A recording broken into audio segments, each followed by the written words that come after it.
Oh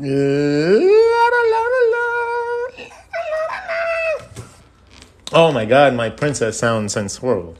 Hello everybody. My name is Rod Gunn. I'm an art teacher and I like to teach people how to draw cool things and unlock their imagination every day. So, welcome to my class. If you guys are joining us over on YouTube, thank you for following along here. If you guys are here for our live stream, you guys know what to do. As you guys get into the stream, you guys make sure to pay your entry ticket. Your entry ticket is only consisting of you guys liking and sharing the stream. Now, let's start with the intro. Woo-hoo.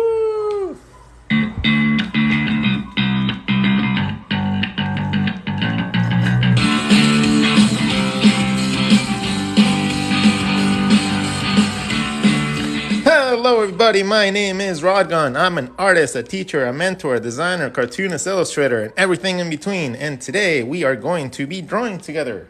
So grab your sketchbooks, grab something to draw with, have your mind completely open to the possibility of unlearning some bad habits, and let's go. So let's recap what we learned yesterday so you guys get an idea of what these lessons consist of.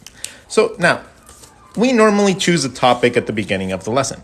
This topic is normally chosen by you guys. So we decide in the first, 5-10 minutes of our lessons to be able to choose a topic that we want to draw that day. Yesterday, we decided to go a little bit more deep into the mask method of drawing faces. This is a method that I have been little developing, and I started showing you guys slightly different ways to be able to map the face that will help you if you don't get like things like the Loomis method or like just normal basic head division things, because I didn't quite understand them when I was learning how to draw. So I had to make do with other ways of learning how to draw things. And things that made sense to me were little flow lines and little edges and stuff like that. So I started drawing things alongside like this. I started drawing like a little beanbag inside of my shapes, and I would draw faces. I would go like this. I'd have my faces, draw my midline, and I would draw a little beanbag in the middle. So the only really division was this. And then this would give me my nose space. So this is the space for my nose, the little triangle. It would give me my cheekbones. That gives me the side of my face. And it's just a very intuitive way to be able to draw your faces. It seems a little bit different than the other ways that people draw, but it's not necessarily bad. It's just another way of seeing it. Now, I learned how to develop this a little bit further. I went ahead and I was like, oh, okay, so we're going to draw a mask, but I want to learn how to draw this bottom part of the body too. So I started drawing a little teardrop that came out of there. And this gave me a lot more information. This gave me the limits for my mouth. It gave me that little triangle that develops from the cheekbone right here. Then from there, I just went and I draw my ear and I connect that to the front and I have my jaw. This is my nose bridge that leads to my eyebrows. And then I just gotta make sure I add my cheekbone right there. And then it ends up being another easy, fun way to be able to map your face really quickly. So that is what we were talking about yesterday. We were also talking about how to make a nose out of a triangle by just drawing a triangle, drawing a dot, and connecting all three lines to it, and you have the perfect surface for a nose. All you gotta do is draw yourself whatever styling you feel like drawing, and you have a nose. Triangle, dot, connect all three lines, and all those angles from underneath for noses are now like a thing of the past. They're so easy. Okay? If you guys want a downward facing nose, just draw a triangle, draw a dot facing down, connect all three dots, and now you have a downward facing nose. So when you start drawing your faces, start with a triangle, and then you can dictate everything about your pose immediately. And that triangle leads you to your mask and to your teardrop. So it's easy to also draw things in different perspectives. So it's just another way to start your faces. You can start with a triangle, draw your nose however big you want by drawing your little diamond, This is going to give you the direction in which your face is looking. And then from there, you can continue on drawing your features.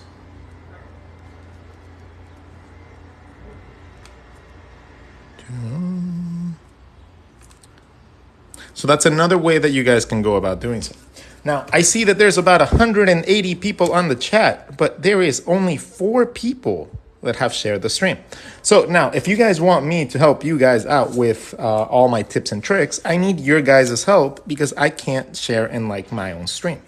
I need you guys to please help promote what I do so that you guys can get all these free lessons all the time without having to worry about me bugging you guys about doing so. Aha! So this is like a symbiotic, synergistic thing, right? If you guys do something for me and you guys help me with what I need, I will help you guys with what you need. So a nose is a triangle with a dot, and then you connect all 3 dots to it, and then you have the surfaces you need, and then you draw whatever styling you want.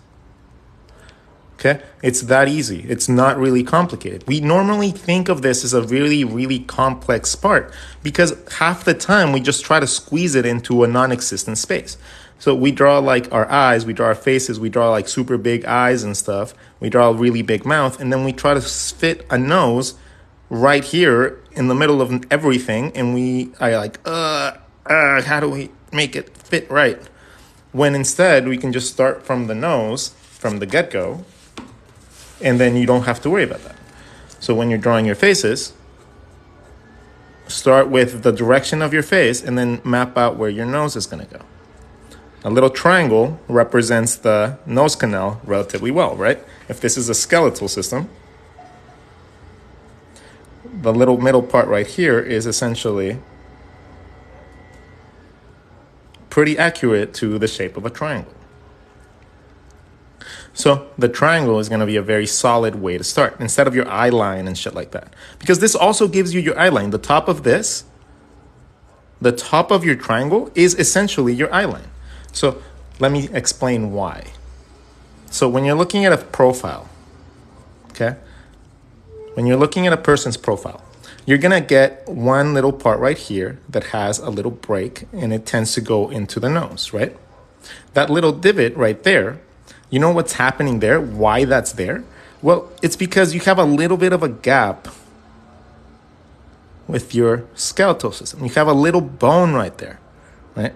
You have a little tiny bone that protrudes off the front of your skull into that little triangle. So wherever that ends, that tends to be roughly where the eyes end. So if you have this, that nose divot is going to be roughly where your eyes go, because that's where your mask breaks. So the mask also gives you that knowledge. So it's like, aha, it's awesome. So now you have a little triangle. This is your eye line. So you can draw your eyes first if you want, because you already know where the eye line is supposed to go based on that little triangle. And then this is going to be the rest of your anatomy simplified. Okay? Your anatomy will be simplified to the point where you can just put style on top of it. So we simplify this. We know that our nose is just a triangle coming out of there. We know that this is the limit. This is our teeth, technically. So what we got to do is draw a line going around our teeth and create negative space. And then we just draw an outline for the rest of it. And all of a sudden, just from a little triangle, we came up with an entire face. So from a little triangle, dictating where our nose is going to go really quickly, we are able to then figure out the rest of the structure for the face, because the nose gives us access to our nose canal, even poses are different. Like, let's say that you're trying to draw like an upward angle, right? You know, those upward angles are always a pain in the ass. So let's draw an upward angle. Let's draw our triangle really high up. Okay? This triangle, the bottom edges give us our cheekbones. The top one gives us our nose bridge into our eyebrows. So that already tells us that that's supposed to be there. If I want my nose, again, it's a dot connected to the two other ones. So if I want a little thin nose, I could be like this. If I want a thick nose, I just make that triangle a little bit bigger. Underneath here is my teeth, but we broke it down into a teardrop. So we're just gonna draw a teardrop inside of there. And then we're gonna dictate where our ears are gonna go. And our ears tend to fall in line with the edge of our nose and our eyebrows. So I gotta come up with a way to map out the edges of here. I just draw a little circle from one side to the other, giving me a top and the bottom, and then I know that my ears are gonna fall within that space. My teardrop is here, therefore my chin is right here, and my jaw connects to my ears. So now I have my jaw and my ears, my chin, and I have the spacing for my mouth. My eyes fall within these little things because our eye sockets are essentially little cups. So if you draw a ball inside of that cup, that is what's happening within your eye sockets.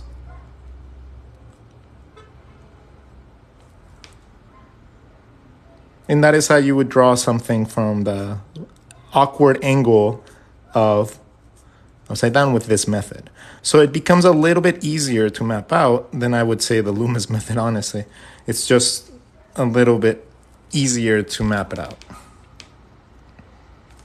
So let's go into our lesson for today. What do you guys want to go about? That was a recap. We can talk about anything you guys want. How would you draw someone annoyed? If you wanted to draw somebody that's annoyed, well, let's make the expression, right? So we have our base model, so our SAM for our face. If you guys aren't aware what a SAM is, it's a basic simple anatomy mannequin. So I'm just gonna draw a really quick SAM. A little nose, a little mouth. And then from here, I wanna move my eyebrows around to make it look confused. So confused would be like maybe one eyebrow up, one eyebrow down, maybe squinting. Move the mouth and maybe add a little bit of nostril flare. That's how I would draw confused. What?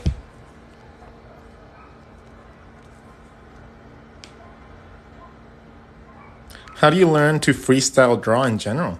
Okay, if you want to learn how to draw from memory, you need to draw a shit ton. Like you need to draw down to like blades of grass that you see on the street, right? If you see a blade of grass and you see like a can of paint, draw that. Like you need to just draw everything. Like I know that sounds really intensive, but if you want to draw from memory, you need to have a gigantic mental library. And that mental library gets only developed if you draw things from life. So if you don't know how to draw an apple, obviously you're not going to be able to draw an apple from memory, right? But guess what? It takes a long time to be able to learn what the shape of the apple is. So how many apples do you think I've drawn in my life? Right? So oranges, even an orange, a simple sphere, to make it look like an orange, it takes a little bit of work. You have to learn how to do little overlapping lines, and you need to learn how to do some texture. Right? So you can't just say that that's an orange unless you actively have looked at an orange and you know what an orange is gonna look like. Same thing with how eyes, faces, ears, noses, everything. If you don't go out and observe what you're actually drawing and try to like understand why there's overlapping lines, why there's gaps, why there's things like that, you're never gonna really quite understand what you're drawing. And it's always gonna be confusing when you have to draw it from a different perspective, from a different view, from a different angle, like unless you learn how to draw the shapes. If you learn how to draw the shape, then you can just mold your shape to whatever you need. So I need an eye, so I'm gonna draw a sphere.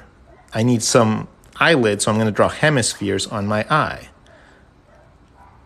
And then I draw my eye inside of there. Again, I have my map. I want some big eyes. I'm going to draw a big eyeball. and then I'm going to choose whichever way I want to stylize my eyelids. So the eyelids go around the face, around the shape, from one side to the other, giving me the roundness that I need.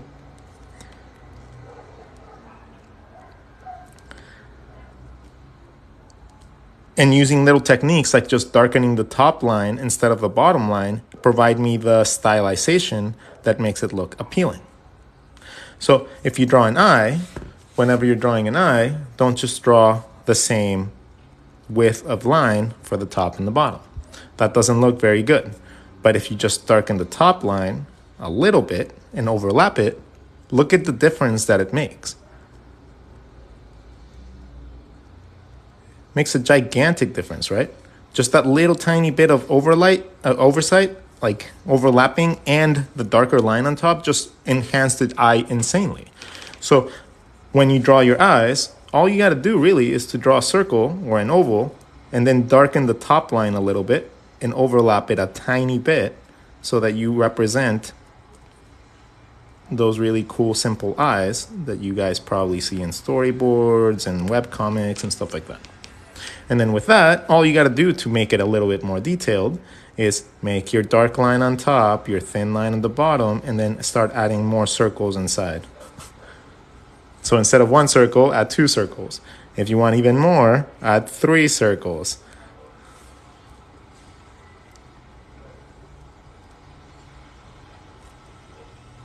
But it's again just the dark line on top overlapping a thin line, and that's how you get very basic, very appealing eyes.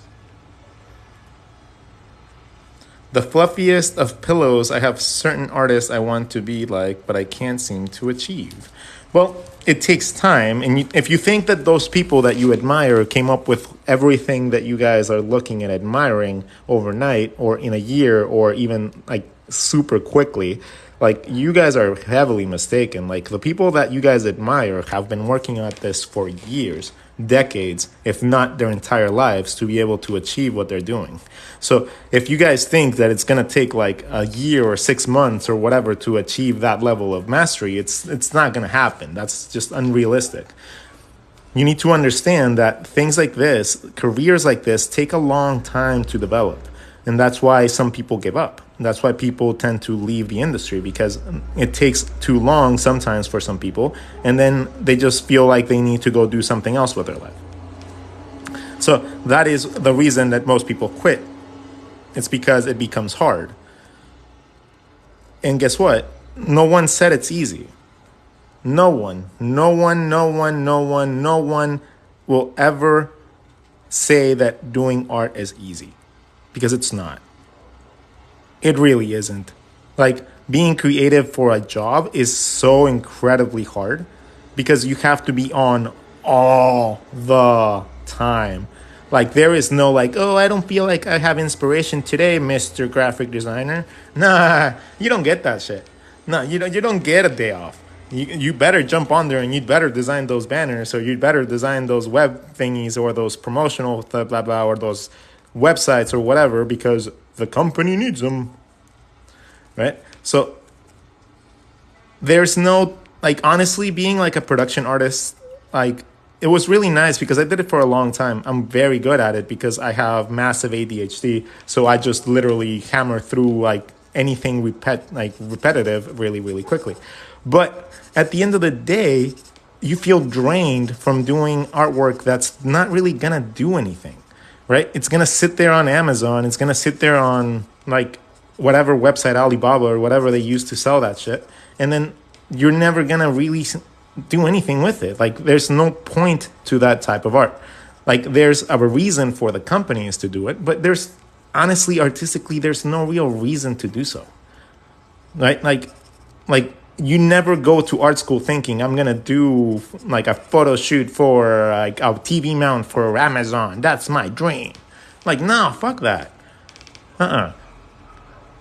Nobody does that. So we normally take those jobs as a waiting, like we're like, oh my God, I'll do this while I wait to get my real job. I'll wait on this until I can get my deal thing. And you know what? Sometimes it works out, but sometimes Sometimes that's just like the job that keeps you locked in, right? Because you're still doing something creative, but maybe you're just not doing the creative thing that you wanted, but you're still doing something creative. And we justify this for years. Like, at least I did. I was like, oh, yeah, well, at least I'm still doing something creative. And I didn't know why at the end of the day I would go home and I was just miserable. Like, I would look at my sketchbook and be like, dude, get that shit away from me. Like, I was just on a computer for 8 hours on Photoshop. Like, I don't need another piece of art because I got to wake up tomorrow and I got to do this shit again. Right? So you guys almost didn't get any of these lessons ever. Like, I personally was going to give up. Like, I was just like, fuck this, dude. Like, this is not worth it. Like, I don't want to live like this. Like, I do not want to use my skills that I work so hard for to just edit a goddamn fucking Photoshop file every day.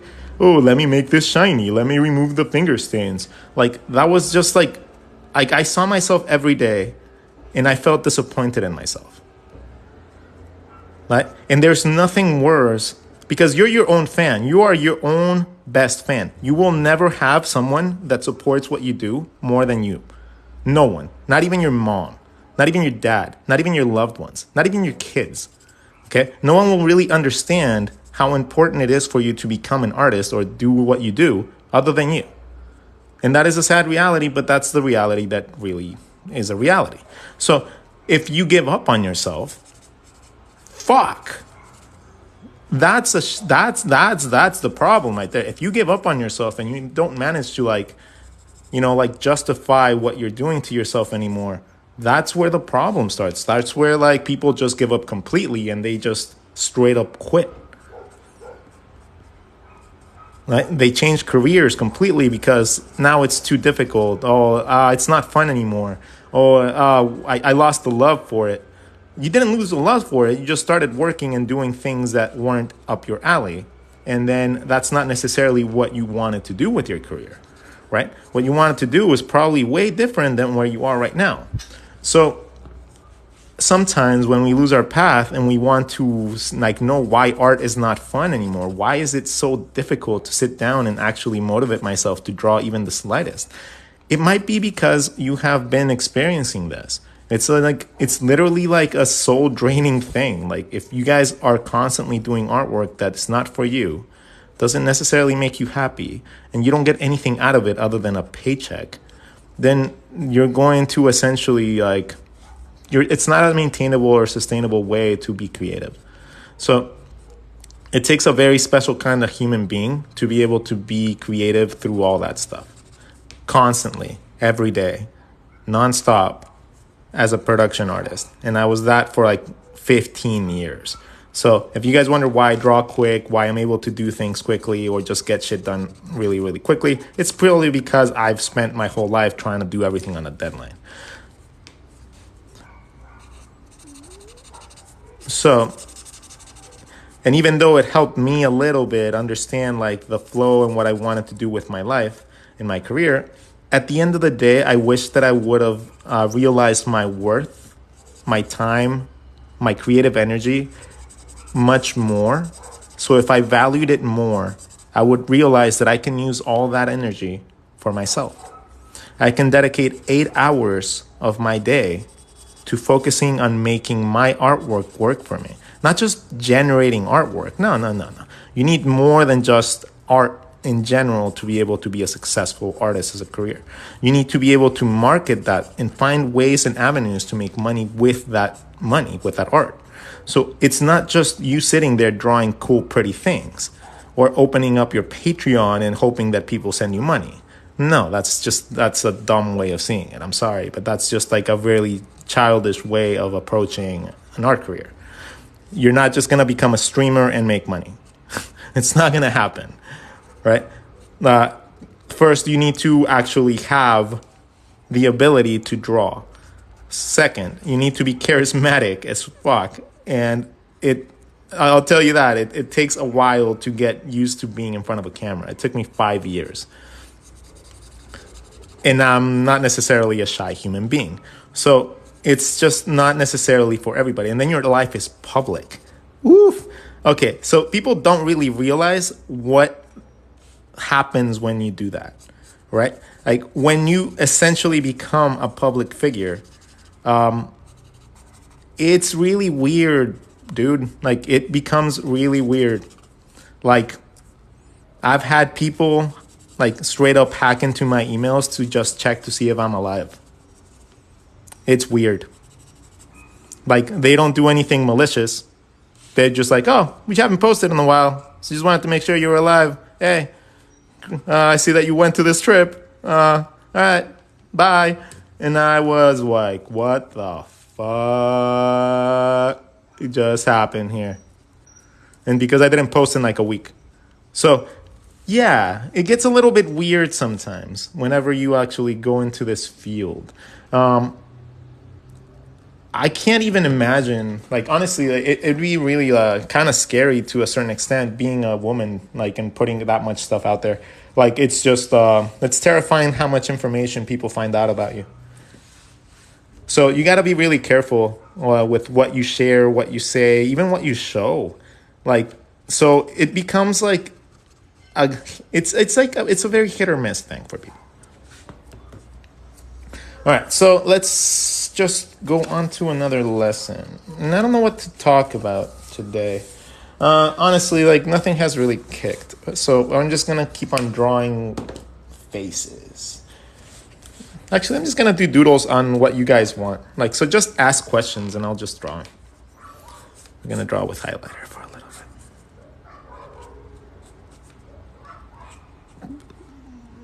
bit. Body shapes. We can do some body shapes.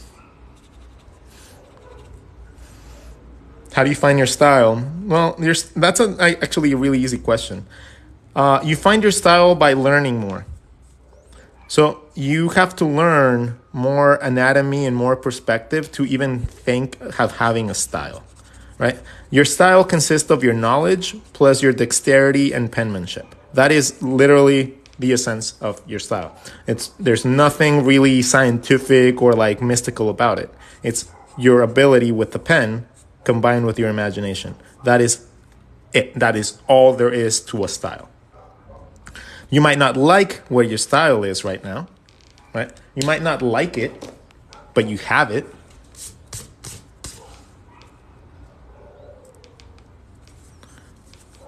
So you might not be very happy with where your style is, but that doesn't mean that you don't have a style.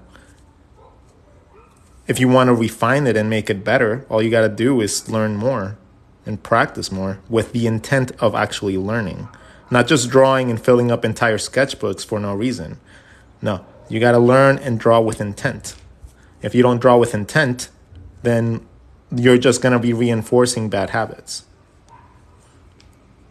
How do you hold the pen so loosely? I find myself, well, you see this big grip part? Like, I have to make this thicker because I'm developing carpal tunnel. So there will be a point in my life, hopefully not soon, that in which I can't hold the pencil anymore. So I'm going to have to brace for that myself. That's going to be a challenge for me because drawing for myself it's like an addiction.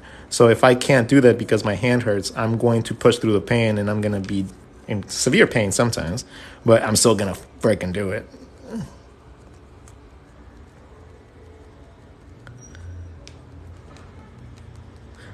Yeah, the problem is I already feel the needles, right? Like that's the problem. Like I already feel the needles whenever I put pressure. So it's like, it's just a matter of time, which is unfortunate.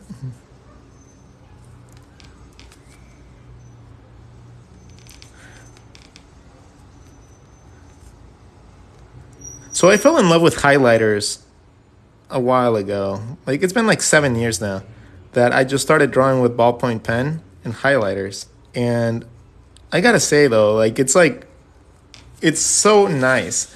It's super nice. Highlighters are nice. They combine really nicely. It's like a little baby watercolor. And when you choose the right tone, ooh, it looks super clean.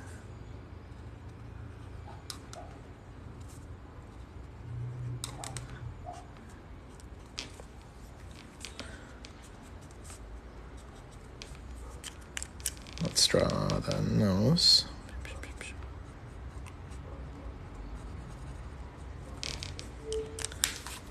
What does it feel like in your hands that made you go ask a doctor about it? Okay, so I started noticing that whenever I was touching my cell phone, like whenever I was touching my cell phone with my finger, it would burn. It felt like it was like really, really hot. Like little tingles started happening on my fingers whenever I was scrolling or holding the phone for a very long time. And that's how it began. So I would be like scrolling and then I'd feel like ah. Not that my fingers would cramp up or anything. I would just like feel like this little burning sensation on my finger. Like, right? So then I started getting pain whenever I came to my joints. So I started feeling like whenever I bent my finger, that's when I would feel a little bit of pain inside of here. Right? So now it was whenever I touched it and whenever I bent my finger too much after drawing too much, I would get like these massive, like little aches of pain, which was not good. Like, ah. So that's when I decided to start looking into why that was happening. And apparently that's just like early signs of carpal tunnel syndrome. So it's just something I'm going to have to deal with.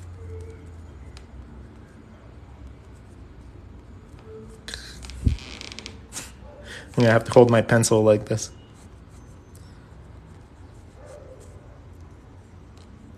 I have to hold the pencil like all weird. Or like the pen.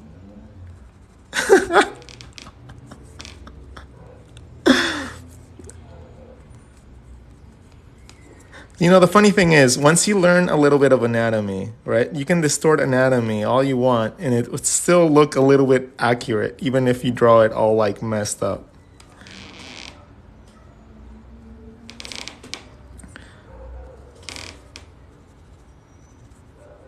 So even though you guys might lose my drawing abilities to carpal tunnel at one point in the future, until that day happens, you guys will get a lot of lessons. So I'm not too worried about it.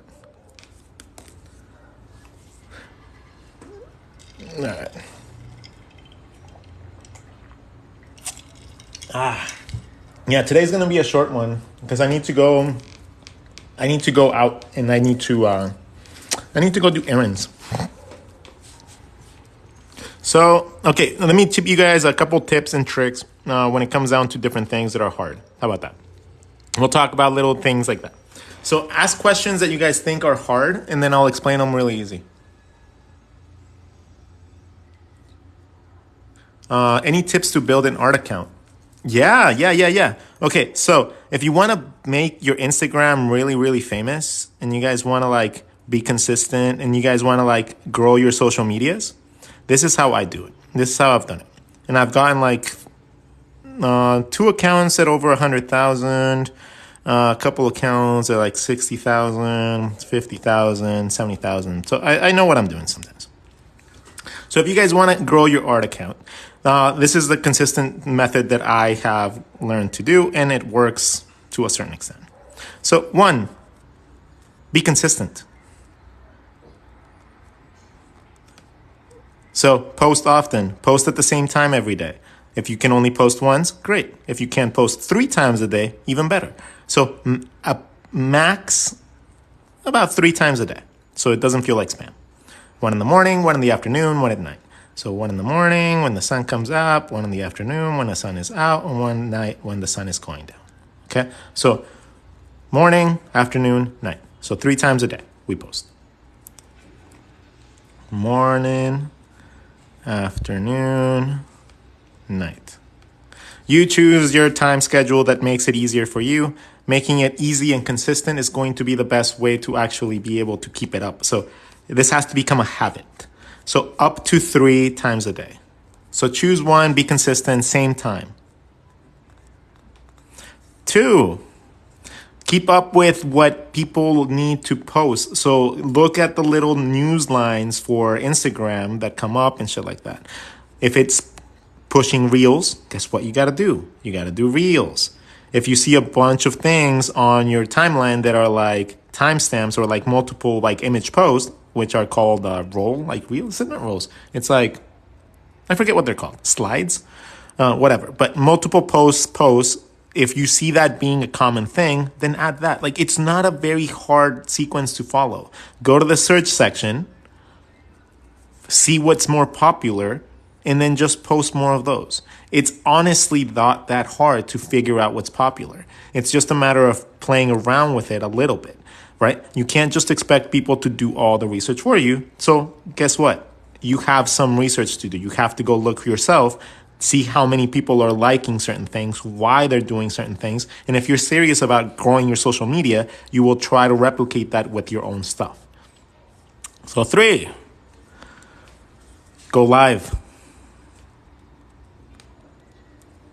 Yeah, I know that's intimidating. Drawing in front of people is not the easiest because you might feel like people are going to judge you. Oh no, what do you think of my drawing? Don't think it's horrible, please. Like, we put so much pressure on being perfect in front of other people.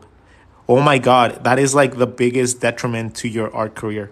Like, caring so much what other people think is so detrimental to you that is it could ruin your entire career. Like, you could tank your entire career by thinking what people care about, right?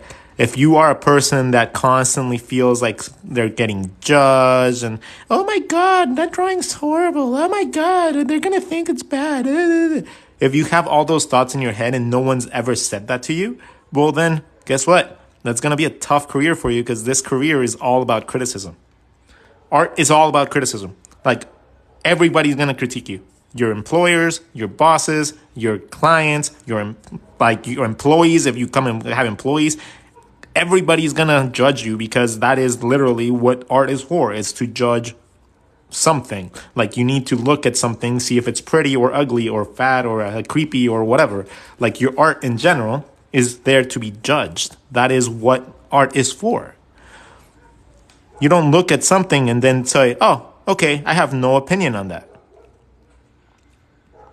You're going to be like, oh, that's cute. That's judgment. Oh, that's ugly. That's judgment. Oh, that's awesome. That's judgment, right? So if you don't think that you're going to be judged and you have a problem with feedback and people telling you things, you're going to have a horrible freaking career. That is going to be tough. How is an easy way to make a face? Okay, so an easy way to make a face simply is a happy face. If you meant having a face that's a little bit easier to draw, you can draw a little mask or a beanbag with a little curvy part in the middle, and then use that for your eyebrows, your nose, your eyes, your cheekbones, your chin, and your ears. Ta-da! So, just draw a circle, draw a midline, draw a beanbag with a little divot in the middle, then eyebrows, nose canal, nose, mouth, eyes, cheekbones, chin, ears. Papa! So now you have another way to draw the face. A way to add movement to a drawing. So if I wanted to make this move, all I would have to do is draw 3 lines and then draw that. And now that is moving. Or I can go, wee! And then that's moving.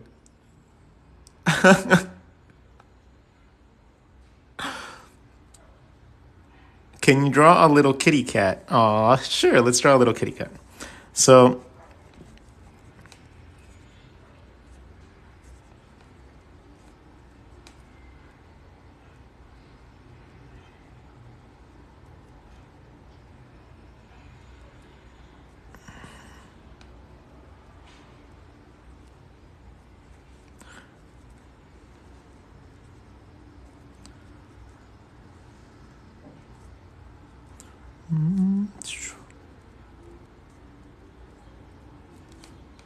can you draw a helmet or a mask for scary characters? So let's draw a scary character. We'll draw a character that has like a creepy face. And then we'll draw them with like really heavy cheekbones and like teeth.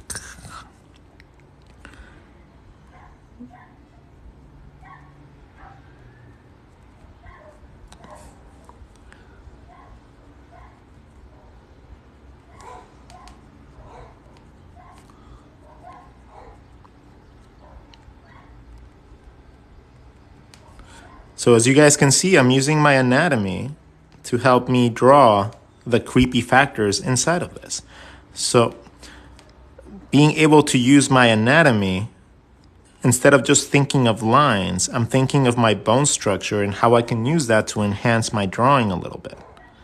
In this case, I'm using the cheekbones and the eye sockets to create a deeper eye, like a deep set eye, to make it look like it's sunken into my eye socket. I wouldn't be able to do that if I didn't know that my eye socket was there, at least not accurately. I can replicate that, but I'm not going to be as accurate as I could if I drew it through my anatomical sources.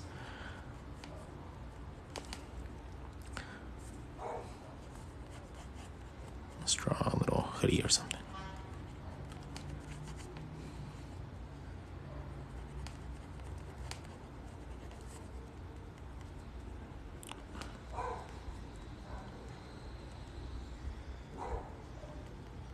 Make them even smaller.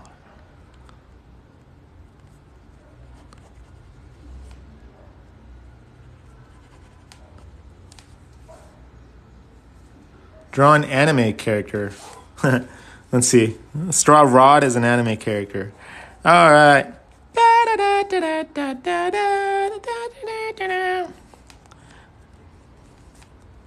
It's really big eyes. I'll draw some floating eyebrows. Draw a little anime mouth.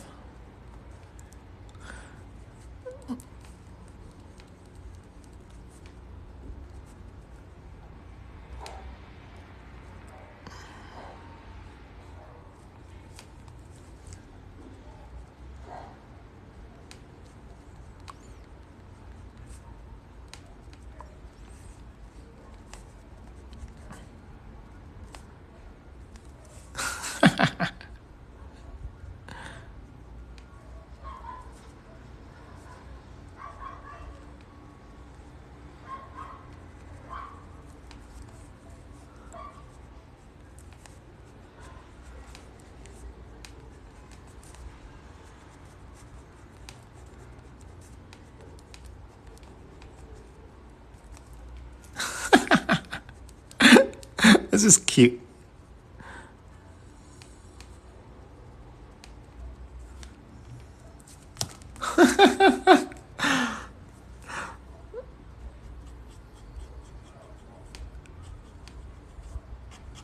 Super kawaii. Da-da-da. When you're done, could you show the cat again? I didn't have time to screenshot it. Yeah, there you go.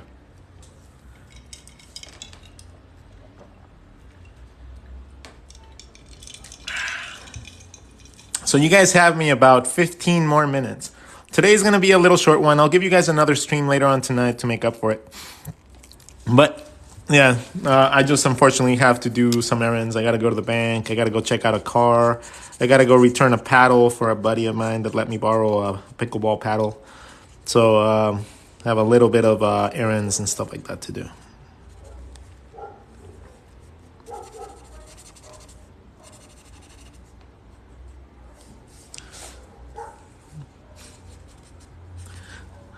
Draw a frogman. Nah, I don't like frogs. And you can please stop spamming because I absolutely freaking hate people spamming the shit out of things. So, please stop. How's my book coming along? My book's coming along what? It's actually quite nice. I've been tirelessly working on it though. Like I find myself like working till like 3 or 4 o'clock in the morning. So I'm constantly just in front of my computer clicking on things. I had to go through like maybe like I don't know. It was I realized that I draw a lot. Let's put it like that. And it ended up being me having to go over 10,000 files of artwork to be able to narrow down to the 100 pages that the pinup book is. So it's like, ugh. Like I've been like editing and re-editing like 100 pages of pinups. And every single time that I learn something new, I go back and I'm like, I need to change that to that now. I need to fix that one before I release it because it doesn't look quite good now. And the more that I learn something new, the more it gets pushed back, because then I go back and I'm like, I can't release this. It's not fulfilled. And then I'm like, So it's just like, it's almost out though. Yeah, I can show you guys how to draw a male and female version of bodies. Like, that's not hard. I think a lot of people have like this weird notion that they think that we are different species, right? Like, people think that the human body is different for male and female. It consists of the same elements. So we have a rib cage, and we have a little hip bone. Now, male anatomy tends to be a little bit more flat, right? So we have a little bit more of a straight line going down. Notice the big key difference is that my hip bones are angled in. Instead of going just completely like a cylinder, angle them in by curving the inside point in. And even when you draw really wide hips, for women, for example, you're going to end up with a natural curvature for your legs. So get used to drawing your hip bones at an angle, even if it's just a cylinder, because that's what's going to give you that little angle for them that's going to help you with your posing. So essentially, this is what a female body and a male body break down to. You get a wider hip with females because they need them for birthing, and therefore you get curvier bodies because of that. But the actual rib cage can be the same. The only difference, you get the hourglass shape by doing that like that. Bye, gotta leave now, getting late there. See ya, Sir Ragon. Hey! See, I like frogs too, but I just don't feel like drawing frogs. We're drawing anatomy. Yeah, the pelvis. So if you're drawing your pelvis like a cylinder with the curves coned in, whenever you draw your legs, they're going to be coming out at the right angle.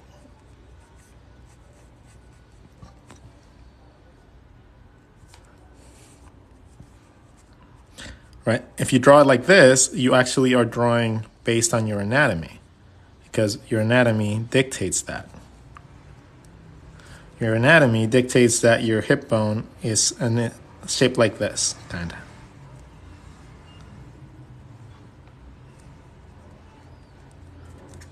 So if we have that, we just simplify it by drawing a little cylinder, and then your legs can come out of here in any direction you want them.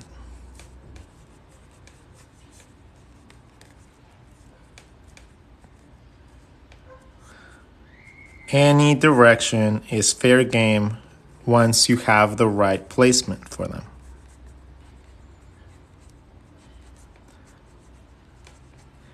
Right? Any placement is game. Any, as long as you connect it to the top and the bottom of that shape. So an arm is very similar. If you understand where your arm connects to your body, in case you don't realize where your arm connects to your body, it connects at the end of your collarbone. Right? So you have this little shape at the top of your rib cage, and at the edge of this, the edge connects with your initial bone for your arm. Your rib cage tends to stay right there, and then you have your shoulder that connects right here. Then you have your bicep that connects to the bone along with your tricep, and you have your forearm that connects from there. So this is how that body part works.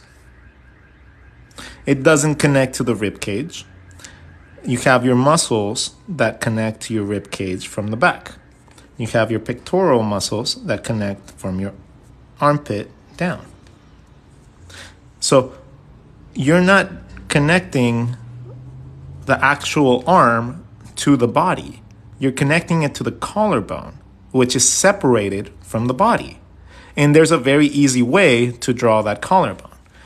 So if you guys are questioning how to do that, once you have your rib cage, draw a little circle at the top. Okay, at the top part of the rib cage. And then draw an eye around it. Make it an eye. Okay, that's gonna give you the shape for the top of your rib cage every time.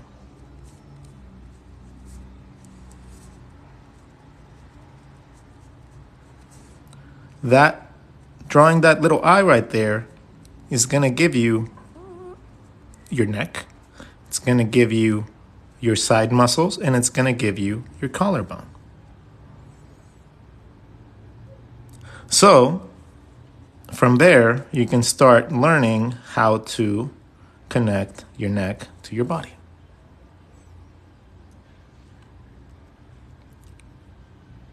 So that is one way that it actually worked out for me, and it actually made a lot of sense, and it was really fun because seeing that like that was awesome. And then when you are like drawing like a really muscly guy, just give it eyelids. So have your eye and then give it an eyelid, and then it's gonna look like the muscle is covering around the back of the head.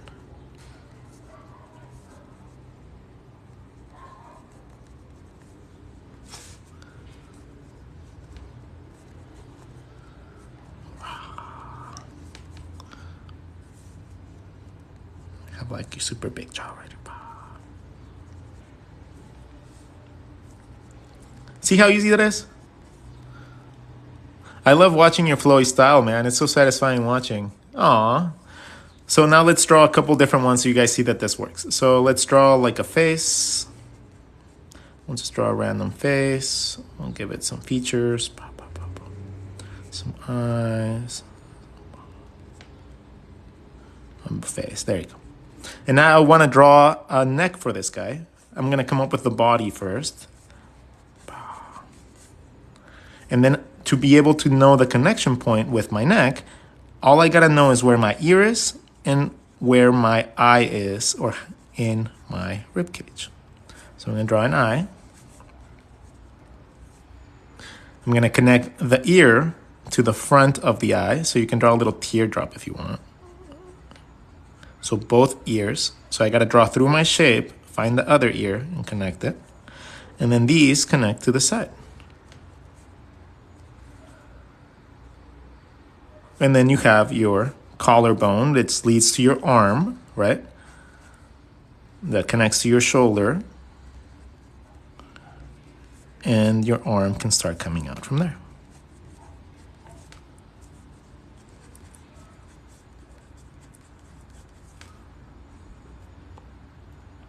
So I use big pens. I just use normal cheap big pens.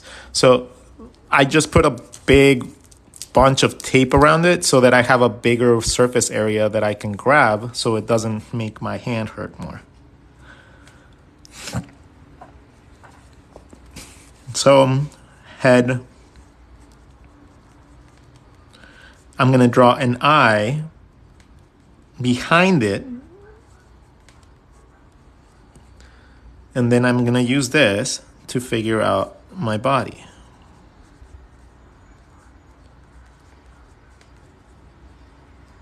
I already know where my neck goes. It's back there.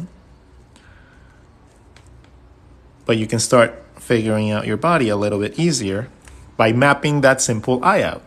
It makes sense, right? Like, it makes so much sense. Like, it's just a nice, easy way to draw it. Now, let's draw somebody from the back so you guys can see that you can even use it for the back. So we're going to draw an eye. Make sure the eye is a little bit bigger than the rib cage, by the way. The eye normally will match this circle in the middle. Like, your neck will naturally go up your rib cage. So normally, you're going to get this sort of shape from your rib cage into your neck. In this case, we're looking at it from behind. So we're going to have our head looking from behind. Okay? So this eye also gives you that guideline right there. It gives you the back muscles and it gives you up until your shoulders. So it works really nice, even from behind. Do you have a video on this that could go back to? I will upload this one to YouTube. Actually, no, I might not upload this one to YouTube. I might upload like a little clip of this to YouTube. The reason is like I don't really think that we really taught much of a lesson at the beginning of this one. So I don't want to like upload and clutter YouTube with just random videos where we just doodled. I want to keep that as like the archive of all the good videos that we've done. Yeah, so that eye trick was like really, really cool. Like that made so much sense.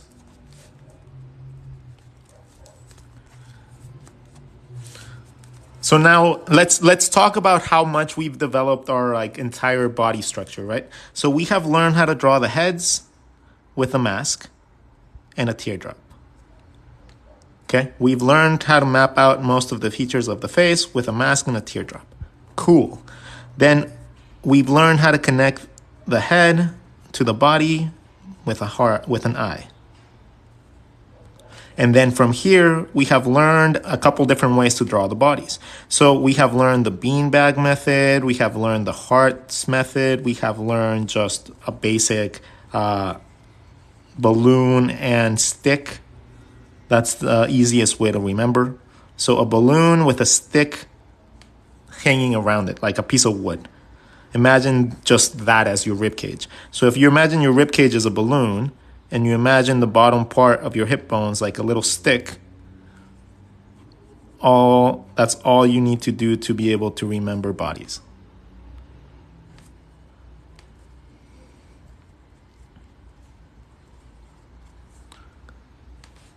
So if you change the size of the balloon and you change the size of the stick, you get widely different characters.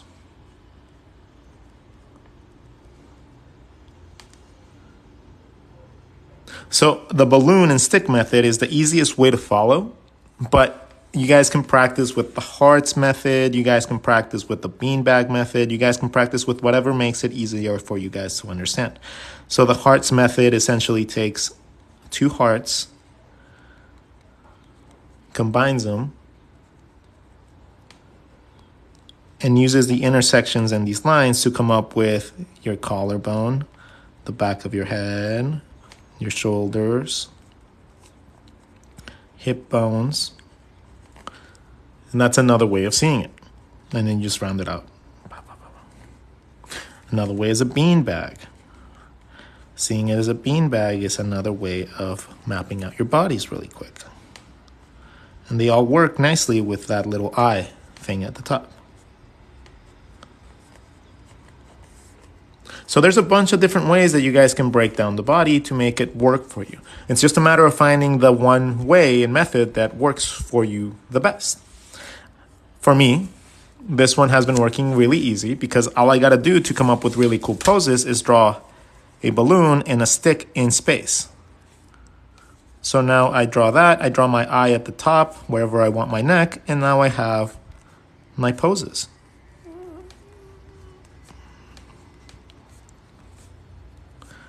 It's really easy now.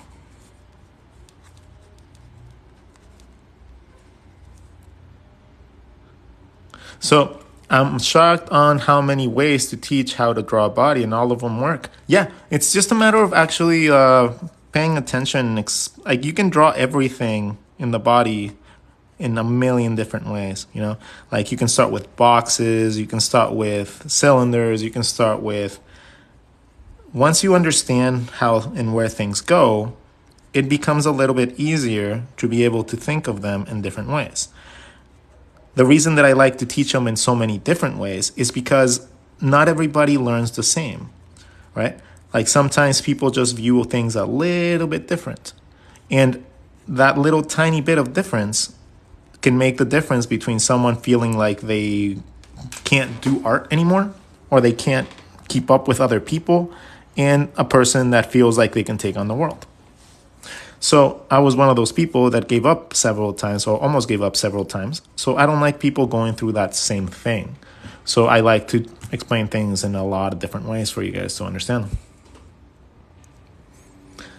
The reason that I do this is so people don't struggle, because I struggled, and I don't feel like making people have to go through the same thing I did.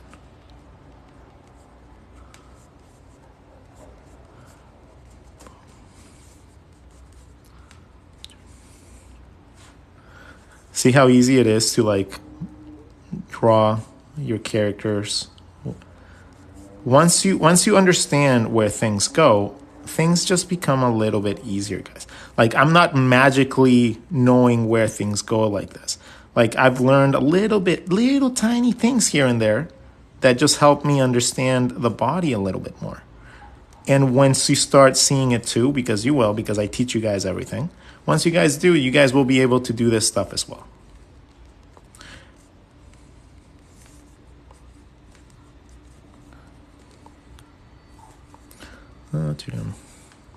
All this makes so much sense, so much easier to remember, and it makes sense. Yay! I found you through 21 Draw. Yay! Woohoo!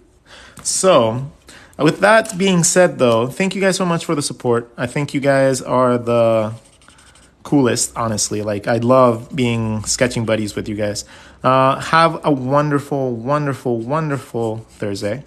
I hope you guys stay safe. I hope you guys are happy. I hope you guys are joyful. I hope you guys get to do something that you guys enjoy and you love today. I like sending you guys off with a nice little message at the end of my streams, just to make sure that you guys have someone to tell you something nice today, because, you know, not everybody has someone. And I also want to make sure that I show people love the way that I wish that I was shown love. So here is your nice message for today. Bye-bye. So, with it being a lovely, lovely day today, especially since you guys drew already and you guys have a little bit of inspiration, I want you guys to go outside into the world and show someone else some kindness, just like I have shown you guys some kindness today by teaching you some of my techniques. I want you guys to show a little bit of love to anyone you can possibly do. Say hi to someone, make their day by like complimenting them, anything. Just make sure that you are showing someone some love today. Then I want you guys to go out into the world and I want you guys to live a little bit. Because without actually going out and adventuring on your own adventures, you're never going to be able to actually become a full, complete artist. Artists try to replicate life, and if you don't live your life, it's going to be really hard to replicate it. So make sure that you guys go out into the world and live your life a little bit, even if it's uncomfortable for you guys to be outside in public. Get used to it, because being an artist means you guys need to be out living experiences in order to be able to fulfill that imagination and that drive that you need. Then I want you guys to go out and also find something really awesome to laugh about or love and laugh and joy and giggle and just erupt in laughter if you can. Some joy is never going to hurt anybody. It's always going to make your life a little bit better.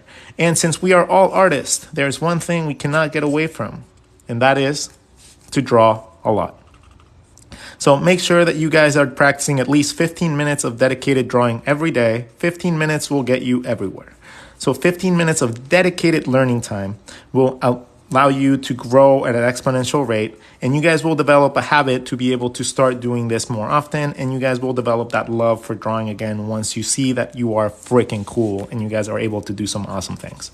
Have a wonderful day, everybody. Thank you for being my sketching buddies. If you guys feel like you want to support, you guys can always buy my books. You guys can subscribe. You guys can donate. You guys can do all that crap. I don't normally ask for any of that stuff because I just don't feel like people should pay for it. But if you guys feel like supporting, that is one way you guys can do it. Have a wonderful day, everybody. Take care. Love you all. See you guys tomorrow for another lesson. Bye.